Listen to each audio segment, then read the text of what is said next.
Okay, Salkpoint Medical, come on up. Hello, everyone. I'm Mohammed. I'm Andre. I'm Nitish. And I'm Arav. And together we are Salkpoint Salkpoint Medical. Medical. Every single year, 400 million urinary tract infections occur, making them among the most commonly contracted infections in the world. Oftentimes, when untreated, urinary tract infections result in kidney failure or even sepsis. However, 92% of these UTIs carry some sort of resistance to antibiotics, meaning our most commonly used methods of fighting these are no longer usable. Further, a 48 to 96 hour wait period for testing for antibiotic resistance results in ineffective antibiotics often being prescribed. So typically, beta-lactam antibiotics are used to treat UTIs. However, E. coli, which is responsible for 90% of UTIs, produces special enzymes known as extended-spectrum beta-lactamases, which inhibit the effectiveness of such beta-lactams. The most common of these extended-spectrum beta-lactamases being CTXM15. So CTXM15 essentially inhibits the effectiveness of beta-lactam antibiotics, resulting in ultimate treatment failure. This ends up resulting in greater difficulty when trying to treat individuals, as well as higher rates of infection among general population. After understanding the need of why we need to find or identify CTXM15, we can move on to our solution. Our solution is MANA, Molecular Antimicrobial Neutralization Analyzer. And it is a 3-part solution. And it starts off by getting a urine sample from the patient, which is then moved over to the testing strip, and it travels along the testing strip until it reaches a gold electrode that has these binding molecules called DARPins. The results of this testing strip are then measured by the portable potentiostat. Before delving deeper into the solution, we must also understand what DARPins really are. DARPins stand for Design, Anchor, and Repeat Proteins, and there is a series of anchor and repeat proteins that work together to form a specific type of curve and is customizable depending on how many you use and different other factors. By utilizing the right amount of anchor and repeat proteins to form the ideal curve to bind specifically to CTXM15, we can further understand the testing strip to another level. However, DARPins are only one component of the internals of our testing strip. There is a base gold electrode layer, which will participate in the main chemistry of MANA, which I will describe soon. There is a binding layer that will connect these DARPins to this gold electrode layer. And if CTXM15 is found in the urine that is added to the inside of our testing strip, then it will bind as such on top of the DARPin. So within the testing strip themselves, there is a special potassium hexacyanoferrate solution. This solution typically interacts with the gold electrode right there to cause a transfer of electrons. Now, with CTXM15 unbound, there is a certain charge transfer resistance represented by the diameter of the blue curve.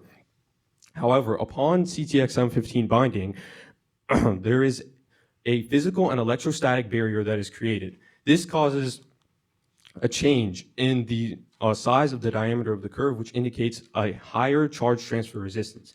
Basically, electrons cannot move as easily between the gold and the potassium hexacyanoferrate in solution. As shown here, we predict by the time MANA is able to reach the market that the global antibiotics susceptibility market will be $6.8 billion. Further, by tracking the amount of UTI that are present in modern infections, we propose that 17.5% of this market will be serviceable by our product.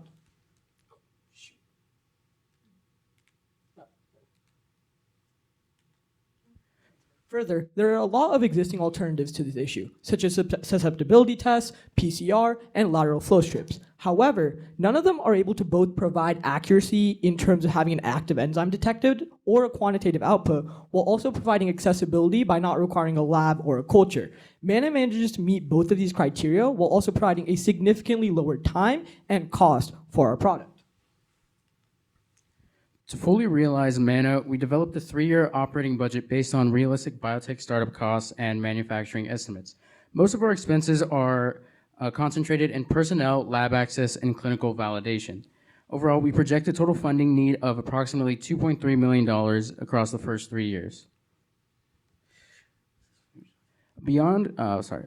Our primary users include healthcare systems and insurance providers such as Medicare, VA Healthcare, and Kaiser Permanente to encourage hospitals to adopt rapid resistance testing before prescribing antibiotics.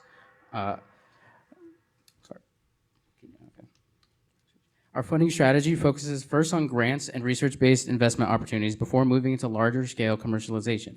We identified programs such as SBIR, BARDA, and NSF Corp because they specifically support antimicrobial resistance technologies and early-stage biotech innovation. We have some clear developmental milestones for our product as well. The first year will be completely dedicated to the creation of a working prototype, after which we aim for the next 2 years to be dedicated to getting FDA 501(k) approval with the existing Carba 5 product as a primary predicate. The next 2 years will be dedicated to the expansion and selling of our product, first starting inside the United States and then moving on to Western Europe. Beyond commercialization, MANO also includes a social impact division focused on expanding access to rapid resistance testing for higher risk patient populations, such as veterans. We plan to work alongside organizations such as Paralyzed Veterans of America to support these higher risk patients by giving them subsidized reader deployment and testing access programs. So judges, let's help us envision a world UTI-free with MANA.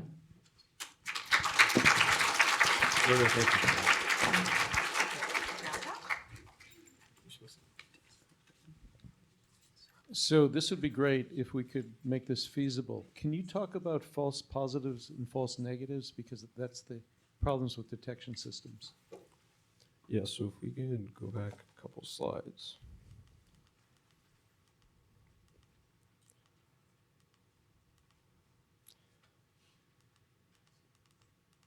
Sorry. All right, so yeah, I think that's a great question because we did try to account for this with the binding layer. So within the binding layer, if I could highlight it, I don't know how easy it is to see, but the yellow sort of spheres, those are bovine serum albumin.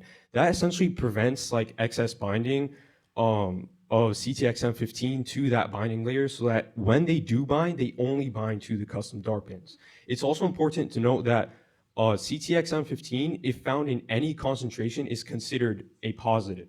So in that sense, it's kind of difficult to have false positive because there's no baseline concentration of CTXM15. Moreover, we are aware that urine itself has stuff like urea, has ascorbic acid, aka vitamin C, and other stuff within it. That is the main reason why we also have the BSA to prevent any type of binding to the gold electrode from that. Great. Thank you. It's an interesting topic for 4 young men. How did you come to that, to decide on that? So the original focus was not UTIs, it was just antimicrobial resistance in general. The story behind that, it's kind of just like a silly thing. I do Model United Nations, and my first topic ever was actually antimicrobial resistance. And while I did not do very good at that competition, one of the things I learned from it was actually antimicrobial resistance and kind of the scale of the issue we see. And when we were first brainstorming, I just kind of told them like, hey, what if we focus on antimicrobial resistance? And then we kind of started going through some existing nanotechnology that could have been applied to our issue. Moreover, within our That's family, fabulous. moreover, within our family as a whole, we have a couple of veterans, and we noticed that this issue is especially prevalent within anyone who was a veteran or who is a veteran or anyone who's elderly as well. Hi guys, fantastic presentation. I have a more general question, I suppose. Can you, I guess, walk me through with a little bit more depth your go-to-market strategy? Sorry, do you just want to, could you just be a little bit more specific on what you were asking? Yeah, so I mean, in my own experience, right, like going through, I think your beachhead market really included these insurance companies, right? But they're famously slow to adopt like new technologies.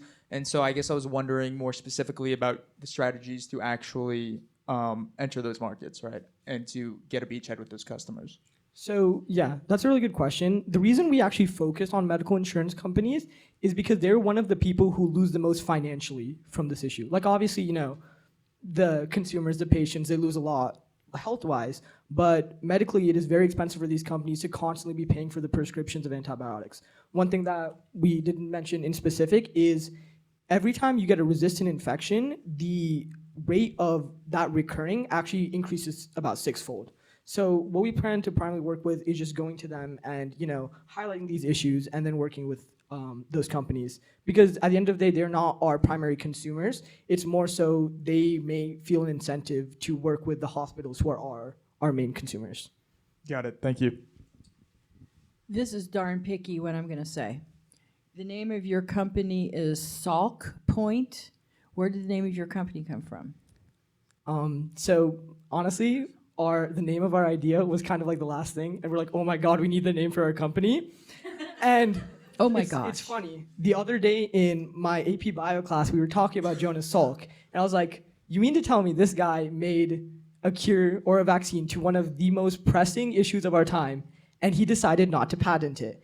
And I felt like that was something we could highlight, just the idea of, while it is a business, and while we do want to focus on making money, obviously, there is a component to us that is very focused on the public health, the health of our communities, and the health of those who are the least able to access these, like veterans. So that's kind of where the name came from. So, you could use the comparison to Jonas Salk as your inspiration for your company, but the word Salk is trademarked.